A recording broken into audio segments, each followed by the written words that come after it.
বাংলায় বাবরি মসজিদ নির্মাণ হবে। আজ তার ভিত্তিপ্রস্তর স্থাপন। তাই বাংলায় সংখ্যালঘুরা সকাল থেকেই ভিড় জমাচ্ছে মুর্শিদাবাদে। ৩৯ কিলোমিটার পায়ে হেঁটে বাবরি মসজিদের জন্য মাথায় ইট বইলেন বহু সংখ্যালঘু। মসজিদের জন্য আনন্দ লাগছে এমনটাই জানাচ্ছেন সংখ্যালঘুরা সংবাদ মাধ্যমের মুখোমুখি হয়ে। অতীতের দুঃখ ভুলছি জানালেন সংখ্যালঘুরা। কি বলছেন তারা শোনাবো একবার। আমি আসছি রামপুর থেকে, সন্দেশখালী থানা, বাড়ি রামপুর।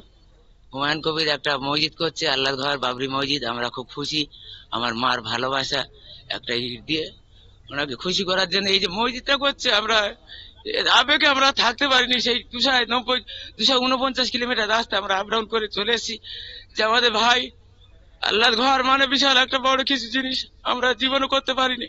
ভাই করছে সেই ইয়েতে আবেগে আমরা ধৈর্য ধরে থাকতে পেরে আমরা চলে এসেছি। 249 কিলোমিটার রাস্তা গাড়ি ছেড়ে, রাত 9টায় গাড়ি ছেড়ে আমরা এই 6টায় 15।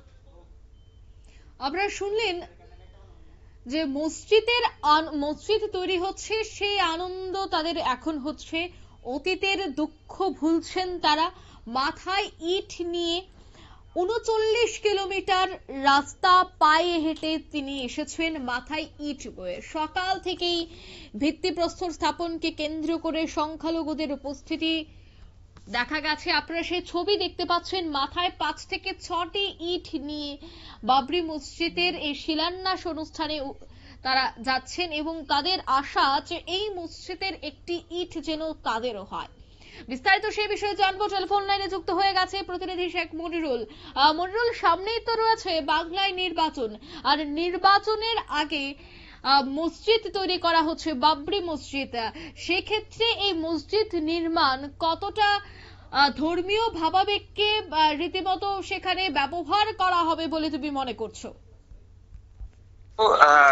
যেগুলো যারা আজকে এই বাবরি মসজিদের ভিত্তিপ্রস্তর স্থাপন বা শিলান্যাস অনুষ্ঠানে মূলত এসেছেন, তারা অনেকেই কিন্তু 250 কিলোমিটার পথ অতিক্রম করে কিন্তু এসেছেন। অনেকেই বলছিলেন, কেউ আবার বলছিলেন বহিরাজ্য থেকেও কিন্তু এই ধর্মপ্রাণ যারা সাধারণ মানুষ, তারা এই বাবরি মসজিদের ভিত্তিপ্রস্তর স্থাপনের জন্য এসেছেন।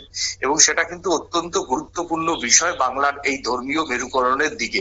কারণ বাবরি মসজিদ ইস্যু কিন্তু অনেকটাই সেন্সিটিভ ইস্যু, এবং বাবরি মসজিদের ইস্যুতে যেভাবে প্রায় 1000-5 সংখ্যালঘু মানুষ আজকে মুর্শিদাবাদের এখানে আসলেন এই ভিত্তিপ্রস্তর স্থাপনে, সেটা কিন্তু আগামী দিনে বাংলায় দেখো, গত বছর বিধানসভার আগে এই সংখ্যালঘু আবেগকে কাজে লাগিয়ে বাংলায় একটি নতুন দলের জন্ম নিয়েছিল, তার নাম হচ্ছে আইএসএফ। এবং শুরুতেই কিন্তু একটি বিধায়ক তারা কিন্তু ভাঙড় থেকে জয়ী হয়েছিলেন। এবং আইএসএফ দীর্ঘ 5 বছর ধরে বাংলাতে সংখ্যালঘু তাস কাঠ খেলে সেইভাবে কোনো দাগ কাটতে পারেনি। গত বিধানসভা আসনে ভাঙড় সংখ্যালঘু ভোটার বেশি, সেই জায়গা থেকে একটি আসনেও তারা জয়ী হয়েছিল। কিন্তু বাংলার অন্য কোনো সংখ্যালঘু অধ্যুষিত জেলায় কিন্তু আইএসএফ কিন্তু তাদের প্রার্থী জিতিয়ে আনতে পারেনি। এরপর পৌরসভার ভোট গেছে, পঞ্চায়েত ভোট গেছে, লোকসভার ভোট গেছে, কোথাও কিন্তু সেইভাবে আইএসএফ দাগ কাটতে পারেনি। এখন আবার সেই আইএসএফ এর যে ছেঁড়া চটি, সেই ছেঁড়া চটিতে পা গলালেন আরো একজন বিতর্কিত এবং প্রভাবশালী তৃণমূলের বহিষ্কৃত বিধায়ক হুমায়ুন কবির। তিনি কিন্তু আবারও ঠিক বিধানসভার আগে সেই 5 বছর আগের কথাই মনে পড়ছে। সেই 5 বছর আগের মতনই আবার ঠিক বিধানসভার আগে আরো একটা সংখ্যালঘুদের ইমেজ নিয়ে, সংখ্যালঘু ত্রাতার ইমেজ নিয়ে আর একবার একটা দলের আত্মপ্রকাশ করাতে চলেছেন এই ডিসেম্বর মাসেই।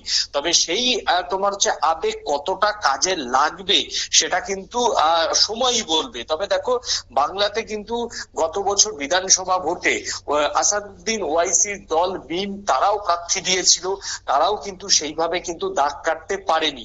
এবং আসাদুদ্দিন ওয়াইসি কিন্তু এই মুর্শিদাবাদের বুকেই তিনি কিন্তু ভোট প্রচারে এসেছিলেন, মালদাতে ভোট প্রচারে গিয়েছিলেন, কিন্তু তার দল বিগত প্রায় 10 বছর ধরে বাংলাতে কিন্তু কোনো দাগ কাটতে পারেনি। তারপরে তোমায় বলছি যে আইএসএফ এর কথা, আইএসএফও কিন্তু সেইভাবে কিন্তু দাগ কাটতে পারেনি। আইএসএফ যদিও এখন সংখ্যালঘু ত্রাস থেকে বেরিয়ে তারা দলিতের কথা বলছেন, তারা এসটি এসসি কমিউনিটির কথা বলে তারা কিন্তু একটা অন্যভাবে রাজনীতিতে আবার ফেরার চেষ্টা করছেন, সেটাও কিন্তু বাংলার মানুষ ভালো চোখে দেখেনি। এবার হুমায়ুন কবির এই তৃতীয় অবতার, তিনি আবার সংখ্যালঘুদের আবেগকে কাজে লাগিয়ে বাংলাতে ফের আরো একবার ধর্মীয় মেরুকরণের যে যাত্রা, সেই যাত্রা কার্যত আজ করলেন। তবে তিনি সফল হবেন কিনা সেটা এখনো তো আমি গণক ঠাকুর নই, এটা আমার পক্ষে বলা সম্ভব নয়, তবে সময় বলবে। তবে অতীতের যে ইতিহাস যদি আরো তুমি দেখো, একটা সময় বাংলাতে অনেক বড় বড় হেভিওয়েট নেতৃত্ব তারা মূল দল থেকে বেরিয়ে গিয়ে নতুন দলের আত্মপ্রকাশ করেছিলেন। প্রয়াত প্রণব মুখার্জি, তিনি বাংলাতে নতুন দল করেছিলেন, কিন্তু তার দলও খুব একটা বেশি দিন এগোয়নি, পরে ফের তিনি কংগ্রেসে ফেরে। সুব্রত মুখার্জি বাংলার মানে সিদ্ধার্থ শঙ্কর রায়ের আমল থেকে তিনি মন্ত্রী ছিলেন, মমতা বন্দ্যোপাধ্যায়ের আমলেও গুরুত্বপূর্ণ মন্ত্রী ছিলেন। তিনিও কিন্তু মমতার দল থেকে বেরিয়ে গিয়ে মঞ্চ তৈরি করে কলকাতা পুরসভাতে তিনি প্রার্থী দিয়েছিলেন, তার দলও কিন্তু সেইভাবে ধোপে টেকেনি। অর্থাৎ বাংলাতে এরকম বহু দলই কিন্তু হয়েছিল মূল দলগুলির থেকে বেরিয়ে। একমাত্র মমতা বন্দ্যোপাধ্যায় ছাড়া কেউ কিন্তু রাজনৈতিক দল করে কিন্তু বেশি দিন টিকতে পারেনি। এখন হুমায়ুন কবিরের পালা, তিনি আবার একটু সংখ্যালঘু তাস সেই ক্ষেত্রে খেলেছেন। এখন দেখা যাক যে সংখ্যালঘু তাস আগামী দিনে কোন দিকে নিয়ে তিনি যেতে পারেন, এখন সেটাই দেখার। একদমই ধন্যবাদ। এই বিষয়ে কিন্তু জানা গেছে যে মসজিদের জন্য যখন একদিকে সংখ্যালঘুরা ধীরে ধীরে এগিয়ে আসছে, ঠিক অন্যদিকে সামনে রয়েছে নির্বাচন, তাই নির্বাচনের আগে সংখ্যালঘুদের তাসে কি এবারের নির্বাচন খেলতে চাইছে হুমায়ুন, তা নিয়েও কিন্তু এবার সমালোচনা শুরু হয়ে গেছে। নিয়ে নিচ্ছি ছোট্ট একটি বিজ্ঞাপন বিরতির, সঙ্গে থাকুন।